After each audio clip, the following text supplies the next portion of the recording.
বিভাগের এই সচিবালয়ের স্বাতন্ত্র্য কেন দরকার? কিছু কথা শিশির মনির বলেছেন। এটা মূল লক্ষ্য কি? অবজেক্টিভটা তো মেন। মূল লক্ষ্য হচ্ছে নিম্ন আদালতের তত্ত্বাবধানকে সাংবিধানিকভাবে শক্তিশালী করা। কনস্টিটিউশনাল প্রসেসে যদি এটা নিয়ে এসে নিম্ন আদালতটাকে শক্তিশালী করা হয় এবং ইন্ডিপেন্ডেন্ট জুডিশিয়ারি যদি কার্যকর হয়, তার জন্য অবশ্যই পৃথক সচিবালয় অনিবার্য ছিল। তাহলে জনগণ ন্যায় বিচার পাবে।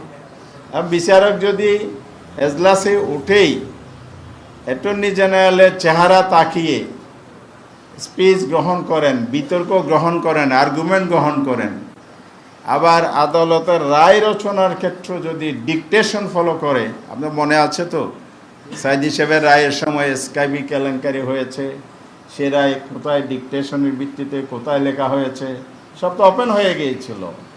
অর্থাৎ প্রতিটি ক্ষেত্রে এই সরকার এই পথগুলো অনুসরণ করছে, বিগত সরকার যে পথ দেখিয়ে গেছে।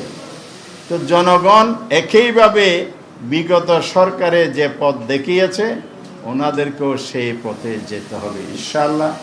রাজনৈতিকভাবে আমরা সেটাই দেখি, সেইভাবে আমরা এই অবিচার, অন্যায়, সংবিধানের উপর আঘাত, জনাকাঙ্ক্ষার উপর আঘাত, রাষ্ট্রযন্ত্রকে দুর্বলতা করার জন্য যত ধরনের ষড়যন্ত্র নানাভাবে হচ্ছে, এই জায়গা অবশ্যই দেশ জনগণের স্বার্থে আমরা আপোষহীন থাকব।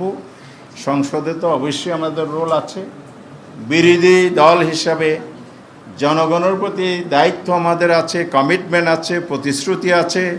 সেই জায়গা থেকেই আমরা অবশ্যই রাজপথে অন্যান্য দাবি আদায়ের আন্দোলনের সাথে এটা নবযুক্ত হবে ইনশাআল্লাহ।